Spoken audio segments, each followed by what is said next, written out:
Shalom teman-teman yang kasih Tuhan Yesus Kristus, selamat hari Minggu. Bagaimana kabar kalian semuanya? Semoga teman-teman dan keluarga dalam keadaan yang sehat ya, tidak kurang satu apapun. Senang bisa berjumpa dengan teman-teman semuanya walaupun melalui online. Dan pada hari ini kita akan kembali bersekutu bersama, menikmati hadirat Tuhan. Kita mau beribadah bersama-sama kepada Tuhan. Mari teman-teman, sebelum kita beribadah, kita mengambil waktu untuk bersaat teduh sejenak.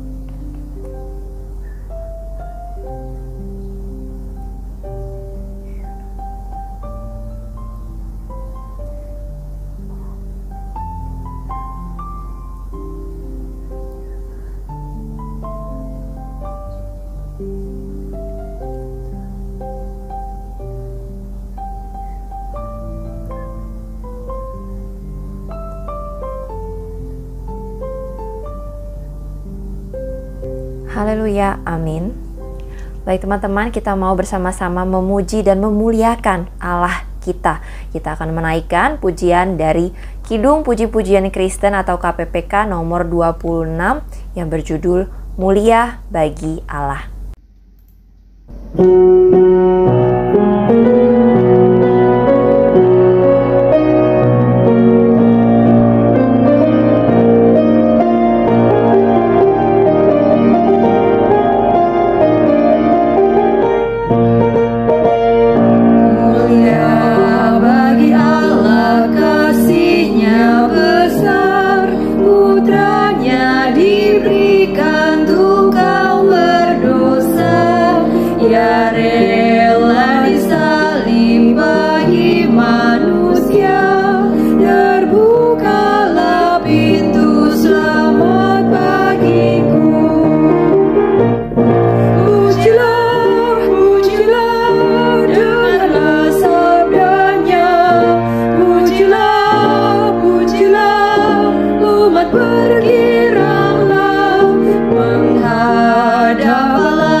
Mari teman-teman kita bersatu di dalam doa.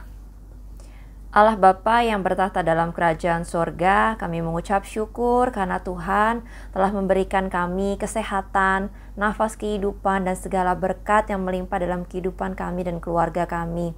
Kalau sebentar lagi kami akan memulai ibadah kami, itu semua karena kasih karunia dan belas kasih daripada Tuhan. Engkau yang telah memberikan kami kesempatan untuk menjumpai-Mu dalam persekutuan yang kudus ini. Biar Engkau yang melayakkan kami dan menguduskan kami. Ampuni segala salah dan dosa kami Tuhan, sehingga kami layak di hadapan Tuhan. Bapa yang baik, saat ini kami akan menyiapkan hati, jiwa, dan pikiran kami untuk menikmati hadirat Engkau. Biar Tuhan Roh Kudus-Mu saja yang memimpin kami agar kami dapat terfokus kepada Engkau sepanjang ibadah ini. Nyatakanlah kebenaran firman-Mu kepada kami, bahkan Tuhan juga yang menyertai kami ibadah ini dari awal, pertengahan, hingga akhirnya.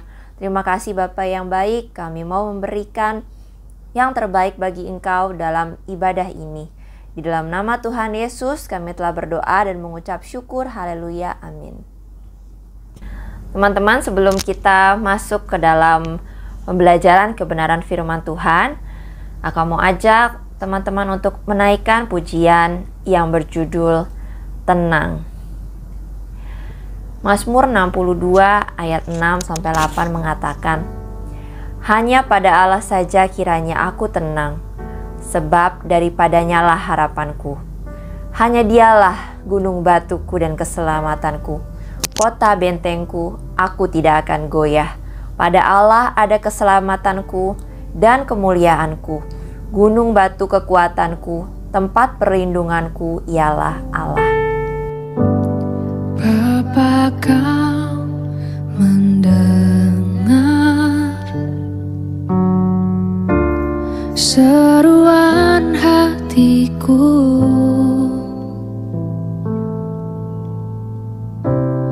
tak pernah Kau lepaskan dari kasih-Mu. Lewat lembah kelam, Kau temani aku.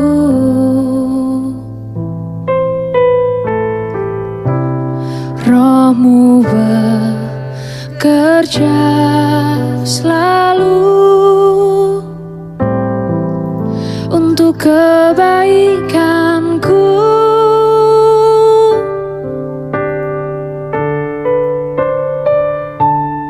Mengalir kuasa dari tempat maha tinggi, Bapa kekal mulia, Kau hadir di sini, memulihkan hati, menyembuhkan yang terluka. Ku kan tenang bersama-Mu, Bapa.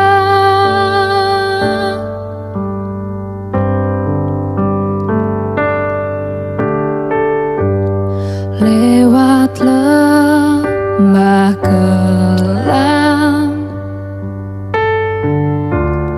Kau temani aku.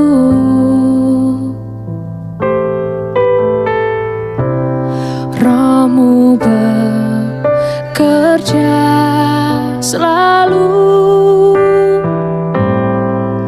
untuk kebaikanku.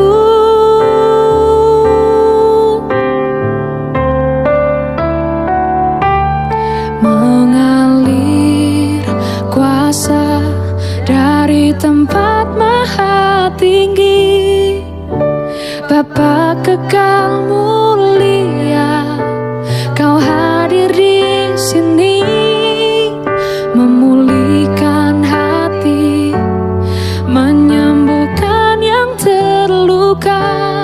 Ku kan tenang bersama-Mu, Bapa.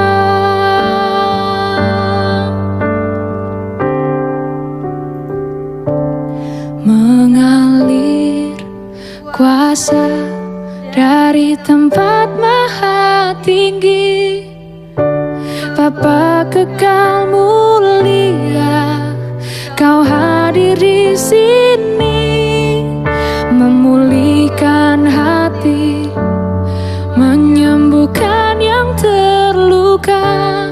Ku kan tenang bersama-Mu,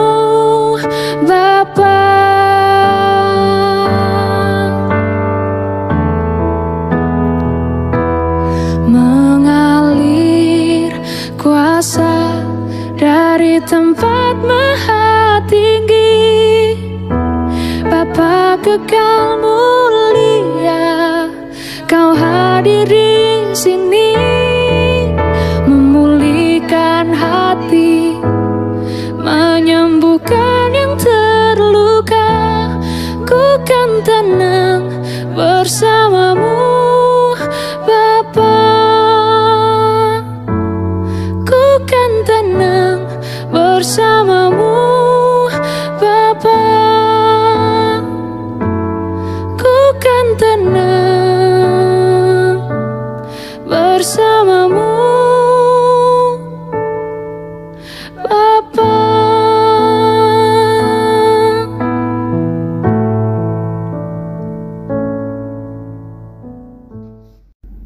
Mari teman-teman, kita menyatukan hati kita berdoa. Allah Bapa yang bertata dalam kerajaan sorga, saat ini kami rindu untuk mendengarkan sabda firman-Mu. Urapi kami semua Tuhan, supaya kami dapat beroleh hikmat pengertian untuk dapat memahami kehendak-Mu yang Kau sampaikan melalui firman-Mu.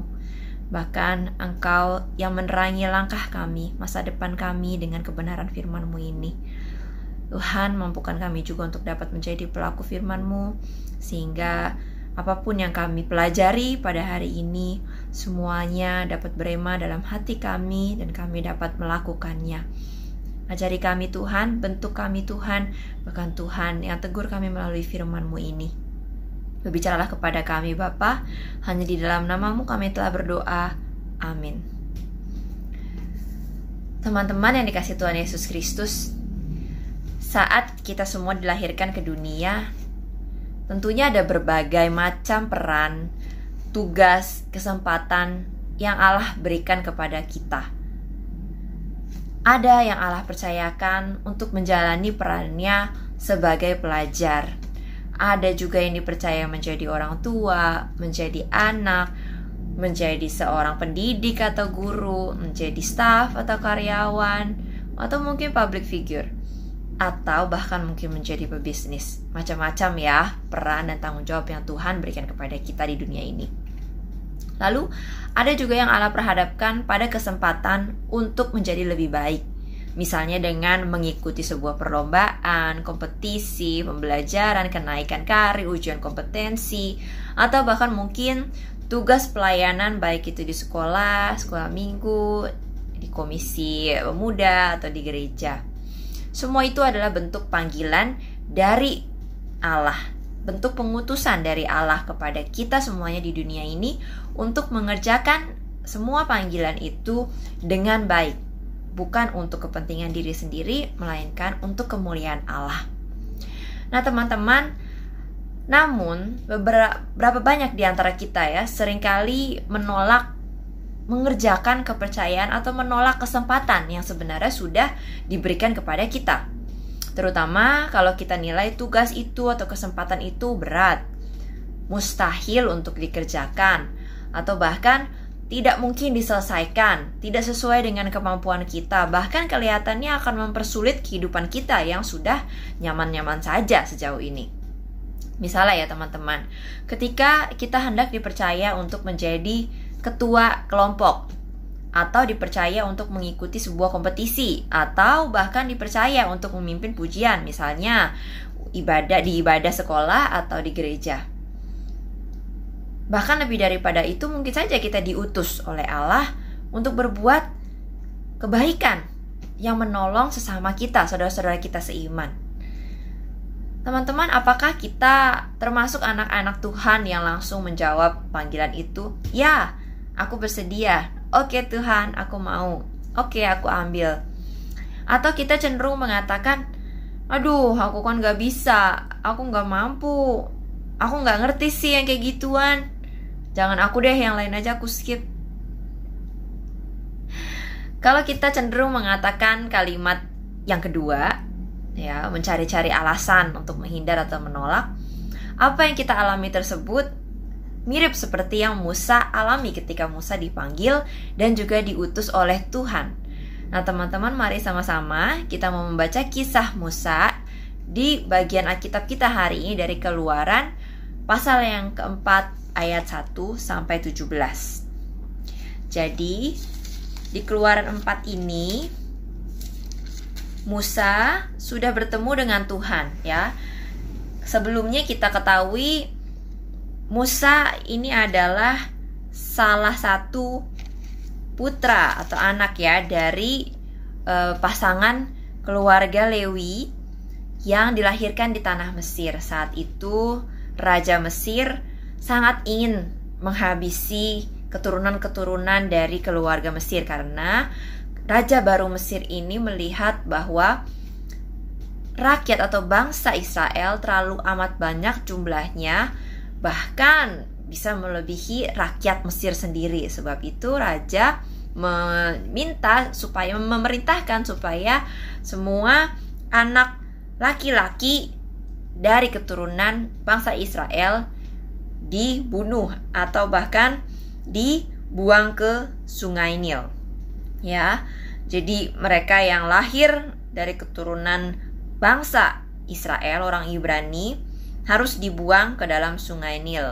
Anak laki-laki ya, kalau anak perempuan boleh dipersilahkan untuk hidup. Nah, singkat cerita, ketika Musa dilahirkan oleh orang tuanya, sempat disembunyikan dulu selama 3 bulan lamanya. Lalu saat sudah semakin besar, Musa kemudian dihanyutkan di Sungai Nil dalam pantauan kakak perempuannya, sampai akhirnya bayi Musa ya diangkat oleh putri Firaun yang sedang berada di Sungai Nil juga.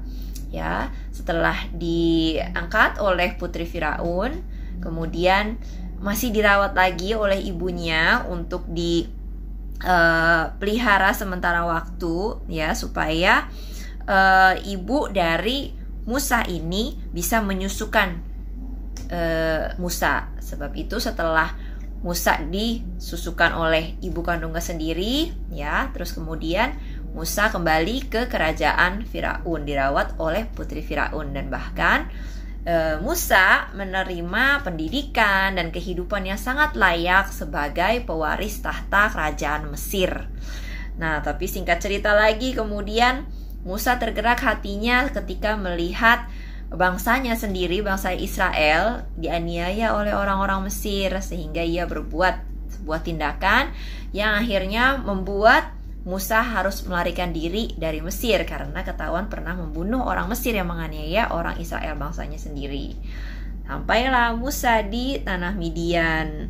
Lalu ia menggembalakan kambing domba di sana ya, dia berkeluarga lalu menggembalakan kambing domba punya mertuanya. Nah, di Keluaran pasal yang keempat ini adalah dialog antara Musa dan juga Allah ketika Allah mengutus Musa untuk membebaskan orang Israel dari perbudakan di tanah Mesir. Mari kita baca sama-sama ya. Keluaran 4 ayat 1 sampai 17. Lalu sahut Musa, bagaimana jika mereka tidak percaya kepadaku dan tidak mendengarkan perkataanku, melainkan berkata, Tuhan tidak menampakkan diri kepadamu. Tuhan berfirman kepadanya, apakah yang di tanganmu itu? Jawab Musa, tongkat. Firman Tuhan, lemparkanlah itu ke tanah. Dan ketika dilemparkannya ke tanah, maka tongkat itu menjadi ular, sehingga Musa lari meninggalkannya. Tetapi firman Tuhan kepada Musa, ulurkanlah tanganmu dan peganglah ekornya. Musa mengulurkan tangannya, ditangkapnya ular itu lalu menjadi tongkat di tangannya. Supaya mereka percaya bahwa Tuhan, Allah nenek moyang mereka, Allah Abraham, Allah Ishak dan Allah Yakub telah menampakkan diri kepadamu. Lagi firman Tuhan kepadanya, masukkanlah tanganmu ke dalam bajumu. Dimasukkannya tangannya ke dalam bajunya, dan setelah ditariknya keluar, maka tangannya kena kusta, putih seperti salju. Sesudah itu firman-Nya, masukkanlah tanganmu kembali ke dalam bajumu. Musa memasukkan tangannya kembali ke dalam bajunya, dan setelah ditariknya keluar, maka tangan itu pulih kembali seperti seluruh badannya. Jika mereka tidak percaya kepadamu dan tidak mengindahkan tanda mujizat yang pertama, maka mereka akan percaya kepada tanda mujizat yang kedua. Dan jika mereka tidak juga percaya kepada kedua tanda mujizat ini dan tidak mendengarkan perkataanmu, maka engkau harus mengambil air dari Sungai Nil dan harus kau curahkan di tanah yang kering. Lalu air yang kau ambil itu akan menjadi darah di tanah yang kering itu. Lalu kata Musa kepada Tuhan, Tuhan, aku ini tidak pandai bicara. Dahulu pun tidak, dan sejak engkau berfirman kepada hambamu pun tidak. Sebab aku berat mulut dan berat lidah. Tetapi Tuhan berfirman kepadanya, siapakah yang membuat lidah manusia? Siapakah yang membuat orang bisu atau tuli? Membuat orang melihat atau buta? Bukankah aku, yakni Tuhan? Oleh sebab itu pergilah, aku akan menyertai lidahmu dan mengajar engkau apa yang harus kau katakan. Ayat 13, tetapi Musa berkata, Tuhan, utuslah kiranya siapa saja yang patut kau utus. Maka bangkitlah murka Tuhan terhadap Musa, dan ia berfirman, bukankah di situ Harun, orang Lewi itu kakakmu? Aku tahu bahwa ia pandai bicara, lagi pula ia telah berangkat menjumpai engkau. Dan apabila ia melihat engkau, ia akan bersuka cita dalam hatinya. Maka engkau harus berbicara kepadanya dan menaruh perkataan itu ke dalam mulutnya. Aku akan menyertai lidahmu dan lidahnya dan mengajarkan kepada kamu apa yang harus kamu lakukan. Ia harus berbicara bagimu kepada bangsa itu, dengan demikian ia akan menjadi penyambung lidahmu, dan engkau akan menjadi seperti Allah baginya. Dan bawalah tongkat ini di tanganmu yang harus kau pakai untuk membuat tanda-tanda mujizat. Teman-teman, respon Musa dari perikop yang kita baca ini ketika Allah memanggil dan juga mengutusnya untuk membawa bangsa Israel keluar dari perbudakan di Mesir sedikit banyak mirip dengan respon kita ya, ketika kita diperhadapkan kepada panggilan atau pengutusan, hal-hal yang menurut kita rasanya berat. Ya, Musa mengemukakan bermacam-macam alasan untuk menolak panggilan Allah supaya ia nggak perlu mengerjakan misi dari Allah yang bagi Musa itu sangat berat, bahkan sepertinya mustahil untuk dilakukan. Karena Musa sendiri lari dari tanah Mesir, ya, dan ia tidak mungkin mau kembali lagi ke kerajaan Mesir karena ia takut apa yang sudah dilakukannya akan terungkap, dan sudah 40 tahun lamanya sejak ia meninggalkan Mesir, ia sudah tidak punya kemampuan apa-apa lagi, tidak seperti dulu. Dengan pendidikan di kerajaan Mesir, ia punya pengaruh, ia bisa berbicara. Tapi setelah pergi ke tanah Midian, 40 tahun lamanya Musa hanya menggembalakan kambing domba. Ya, mungkin setiap hari kerjaannya bicara dengan domba-dombanya. Jadi Musa sebenarnya sudah merasa ini tidak mungkin bisa seorang Musa lakukan. Ya, apa yang Tuhan minta itu berat banget, makanya dia memberikan banyak alasan.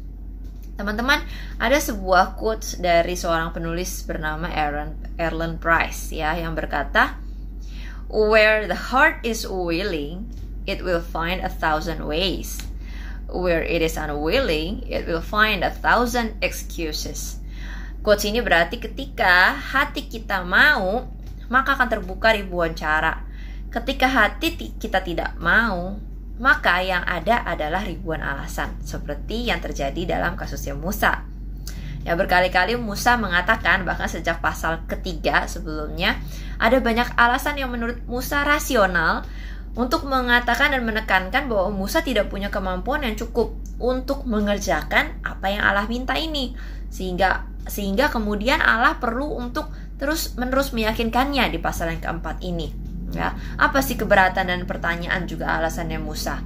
Ya, di perikop yang sebelumnya di pasal ketiga, Musa bertanya kepada Tuhan, emang aku siapa? Siapakah aku ini Tuhan? Sehingga Tuhan mengutus Musa untuk pergi ke Mesir membebaskan orang Israel. Lalu Musa juga bertanya, bagaimana aku memberi jawab kalau orang bertanya kepadaku, siapa yang mengutus aku?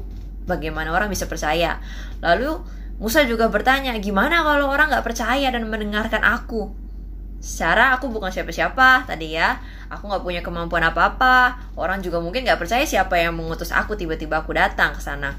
Dan bahkan Musa juga berkata, aku tidak pandai bicara, berat mulut atau berat lidah. Ya, nah teman-teman, dari kisah Allah memanggil dan juga mengutus Musa di perikop ini, sedikitnya ada 3 hal yang dapat kita pelajari tentang bagaimana sih meresponi panggilan Allah di dalam kehidupan kita. Yang pertama adalah milikilah keyakinan bahwa Allah yang memanggil juga memperlengkapi kita semuanya. Allah memberikan iman kepercayaan kepada kita, teman-teman, sebagai sebuah karunia atau gift. Sebagai modal utama untuk kita yakin dan percaya, sekalipun nih teman-teman, kita orang yang ragu, tidak berani, tidak mampu, bukan siapa-siapa, tidak punya apa-apa, bahkan tidak punya kehebatan, tapi kita harus percaya dan yakin bahwa Allah pasti akan memperlengkapi orang-orang yang dipilih secara khusus olehnya.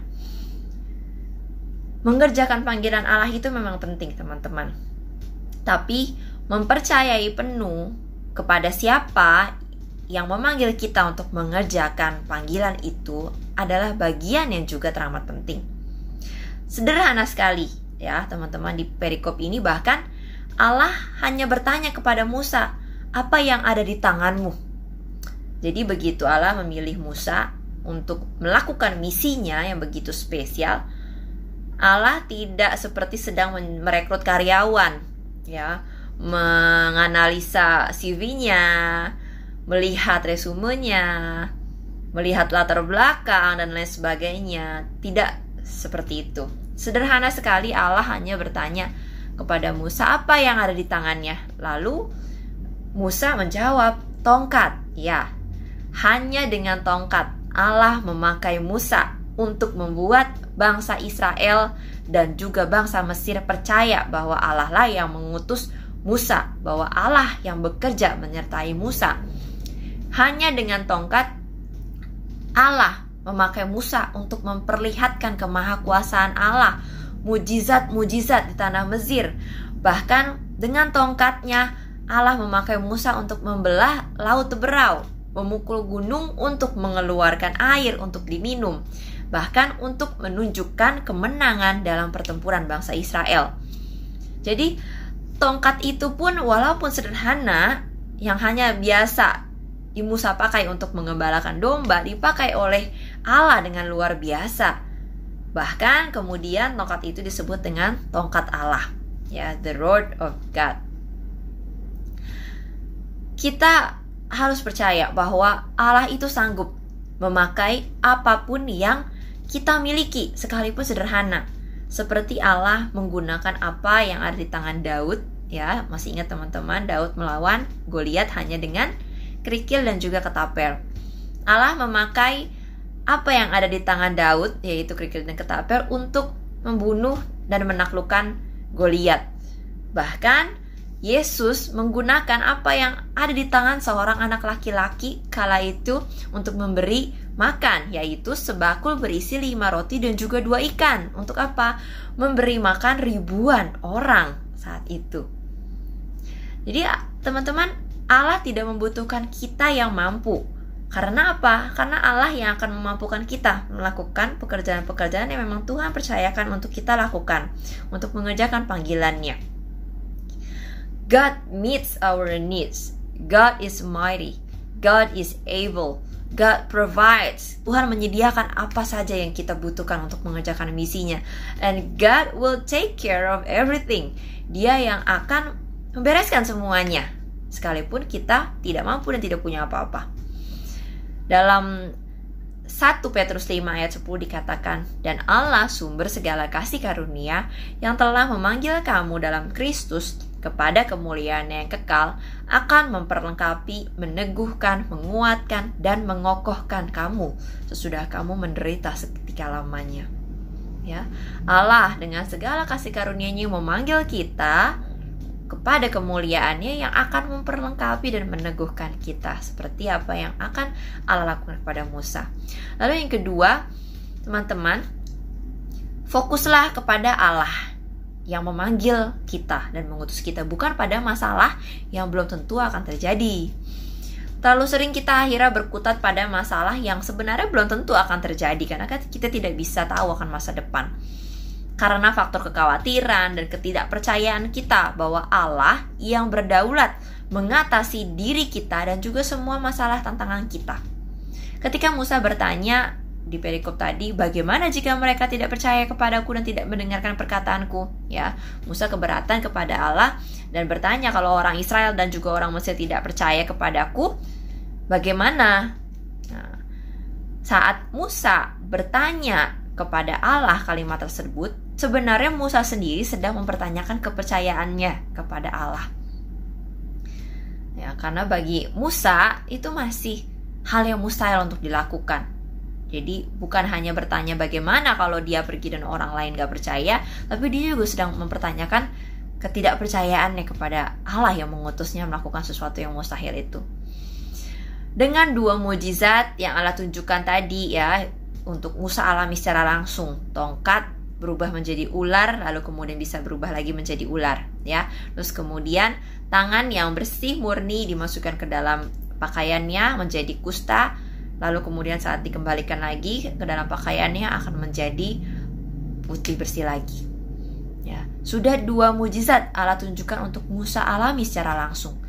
Allah ingin Musa terlebih dahulu percaya kepadanya, fokus memandang Allah yang berdaulat itu ada beserta dan juga bersama dengan Musa.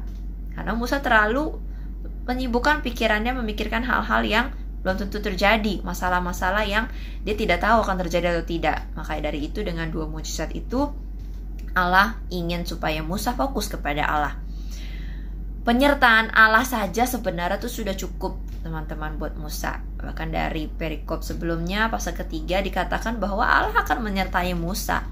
Ya, sebenarnya penyertaan Allah saja sudah cukup karena Ia yang akan menyertai jiwanya, menyertai mulutnya, menyertai langkahnya, juga menyertai segenap bangsa Israel untuk keluar dari tanah Mesir dengan segala kelimpahan.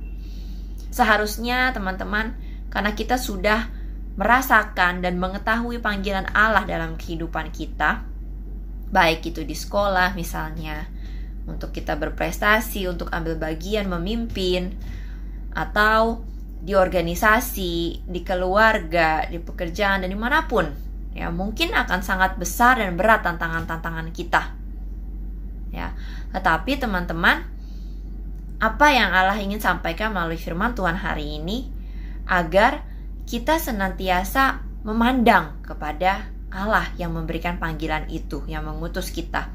Semua tantangan yang tadi mungkin akan terjadi dalam panggilan-panggilan itu, semuanya ada dalam kedaulatan Allah. Tugas kita adalah hanya fokus memandang kepada Allah yang memanggil kita. Maka kita juga akan sadar bahwa Allah yang mengutus kita, Allah yang kita percayai, Allah yang kita andalkan, yang menyertai kita untuk melakukan pekerjaan itu adalah Allah yang lebih besar daripada semua tantangan dan juga masalah-masalah kita. Segala perbuatan tangan Allah, kebaikan, pertolongan, mujizat, pekerjaan-pekerjaan Allah, kebaikan Tuhan dalam kehidupan kita, ya itu sebenarnya semua adalah bukti yang sangat kuat teman-teman. Bukti yang kuat bahwa tidak ada yang lebih besar daripada Allah kita. Sampai usia kita, sampai hidup kita hari ini, Tuhan sudah membuktikan hari demi hari betapa segala sesuatunya ada dalam kuasa dan kontrol Allah, sehingga kita bisa hidup dengan baik sekalipun melewati banyak tantangan sebelumnya. Tapi kita kembali terus diingatkan oleh Allah bahwa Allah lebih besar daripada semua tantangan masalah kita. Ia yang akan meneguhkan hati kita, akan menyertai kita, bahkan berjalan bersama dengan kita melalui tantangan itu. Dalam Yeskiel 3 ayat 8 dikatakan, "Lihat, aku meneguhkan hatimu melawan mereka yang berkepala batu dan membajakan semangatmu melawan ketegaran hati mereka." Bertemu atau menghadapi tantangan orang yang mungkin akan menghambat kita dalam panggilan itu tidak masalah, karena dikatakan di sini Allah sendiri yang akan meneguhkan hati kita untuk melawan mereka, bahkan membajakan semangat kita teman-teman untuk melawan. Dan hal yang ketiga adalah bersedialah kapanpun Allah untuk mengutus kita. Ya, bersedialah kapanpun Allah mengutus kita. Teman-teman, kita ketahui ya, pada akhirnya alasan utama Musa berbelit-belit bertanya-tanya terus kepada Allah, memberikan berbagai alasan kepada Allah, bukan karena dia tidak mampu, melainkan karena ia tidak mau. Itu ada di ayat 13 ya. Tadi kan dikatakan di sana Musa bilang, Tuhan, utuslah kiranya siapa saja yang patut kau utus ya. Dengan jelas di sini Musa menolak. Jadi jangan dia, aku skip deh. Yang lain aja, jangan aku ya. Jadi alasan utamanya ketahuan nih sampai 2 perikop ya. Dia memberikan alasan ternyata bukan karena dia tidak mampu, melainkan karena dia tidak mau. Jadi he isn't unable but unwilling. Dia bukannya tidak mampu, tapi dia tidak mau ternyata.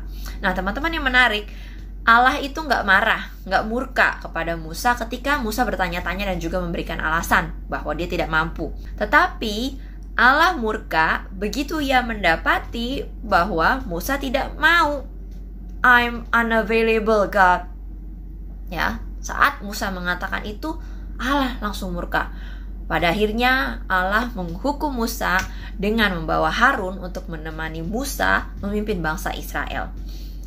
Nah, teman-teman, setelah 1, 2, 3 mujizat dan panjangnya penjelasan Allah kepada Musa, namun Musa tetap tidak taat dan dengan berani bahkan menunjukkan ketidakmauannya. Nah, karena itu murka Allah bangkit terhadap dia.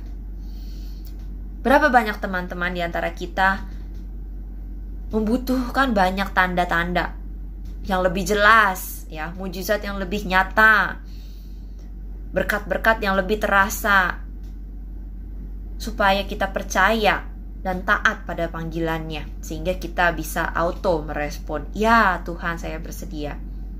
Berapa banyak lagi?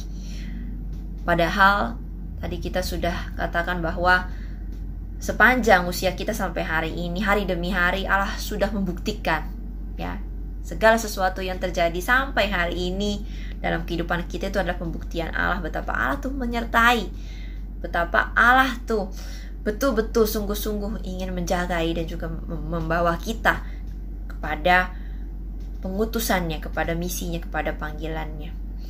Teman-teman, God is not interested in your ability. He is interested in your availability. Jadi Allah itu gak tertarik sebenarnya dengan kemampuan kita semua. Ia tertarik dengan kemauan kita. Karena apa? Allah yang menciptakan kita semua dan dia tahu persis spesifikasi kita saat diciptakan. Kita bisa apa, kita gak bisa apa. Jadi rasanya tidak ada alasan untuk bilang sama Tuhan, aku gak bisa A, padahal Tuhan sudah tahu kan aku yang menciptakan engkau dengan kemampuan itu. Jadi tidak mungkin tidak bisa. Ya, God is interested in your availability. Dia tertarik dengan kemauan kita, teman-teman. Allah tertarik bahwa kita yang mau meresponi panggilan Tuhan. Jadi teman-teman, sesungguhnya perlulah kita untuk menyadari bahwa kita adalah manusia yang sebenarnya berhutang kepada Allah. Oleh karena kehidupan yang Ia berikan kepada kita, bahkan pengorbanannya di kayu salib, ya, untuk menebus kita berhutang untuk 2 hal itu.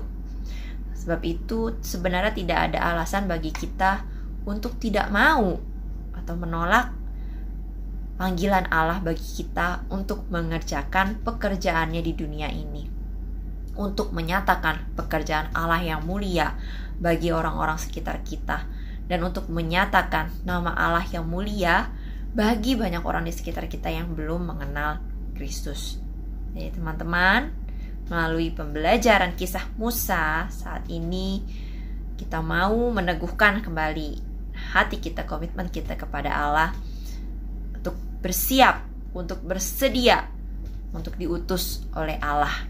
Kapanpun Allah menginginkan kita untuk mengerjakan pelayanannya, untuk mengerjakan panggilannya, untuk mempercayakan kita dalam segala hal demi kemuliaan nama Allah, kita bersedia, kita mau diproses, kita mau dibentuk Tuhan, dan kita mau senantiasa disertai oleh Tuhan. Dalam Yesaya 6 ayat 8 dikatakan, lalu aku, Yesaya, mendengar suara Tuhan berkata, siapakah yang akan kuutus, dan siapakah yang mau pergi untuk aku? Maka sahutku, ini aku, utuslah aku. Mari kita bersatu dalam doa. Allah Bapa yang bertata dalam kerajaan sorga, terima kasih untuk firman yang telah Engkau sampaikan kepada kami hari ini, menegur kami, mengingatkan kami, mengajari kami, mendidik kami, bahkan mengubahkan pandangan kami Tuhan terhadap panggilan yang telah Engkau berikan kepada kami dalam peranan apapun yang kami ambil dalam kehidupan ini. Tuhan mempercayakan kami banyak hal untuk kami kerjakan, khususnya pelayanan-pelayanan untuk memuliakan nama Tuhan, untuk semakin lagi membawa banyak jiwa datang kepada Engkau, semakin banyak jiwa mengenal Engkau lebih jauh lagi. Sebab itu Tuhan, Engkau yang telah memberikan kami segala sesuatu, mengaruniakan kami mujizat-mujizat. Engkau yang telah memperlengkapi kami, meyakinkan kami bahwa kami sungguh amat layak ketika Engkau telah memilih dan juga memanggil kami. Dan kami juga mau meresponi bahwa kami bersedia untuk mengerjakan tugas panggilan pelayanan-Mu itu. Ajari kami Bapa di usia muda kami untuk senantiasa mau dibentuk dan diproses oleh Tuhan. Kami mau senantiasa berjalan di jalan di mana Engkau yang menyertai kami. Terus teguhkan hati dan iman kami Tuhan. Kami mau terus memandang kepada Engkau. Terima kasih Bapa. Engkau juga telah menyertai ibadah ini dari awal hingga akhir. Dan kami akan menutup ibadah ini dengan doa yang Tuhan ajarkan kepada kami. Doa Bapa kami. Bapa kami yang ada di sorga, dikuduskanlah nama-Mu. Datanglah kerajaan-Mu, jadilah kehendak-Mu di bumi seperti di sorga. Berikanlah kami pada hari ini makanan kami yang secukupnya. Dan ampunilah kami akan kesalahan kami, seperti kami juga mengampuni orang-orang yang bersalah kepada kami. Dan janganlah membawa kami ke dalam pencobaan, tetapi lepaskanlah kami daripada yang jahat. Karena Engkaulah yang mempunyai kerajaan dan kuasa dan kemuliaan sampai selama-lamanya. Haleluya, amin. Terima kasih teman-teman sudah memberikan waktu terbaik kalian untuk bersekutu bersama dengan Tuhan pada hari ini. Kita sudah belajar banyak hal pada hari ini melalui kebenaran firman Tuhan. Kiranya Tuhan Yesus memampukan kita semua untuk menjadi pelaku firman Tuhan, menjalankan segenap firman yang telah kita pelajari pada hari ini. Bersiaplah untuk diutus oleh Tuhan mengerjakan tugas panggilan pelayanannya. Terima kasih teman-teman. Sampai berjumpa lagi di lain waktu. Tuhan Yesus memberkati.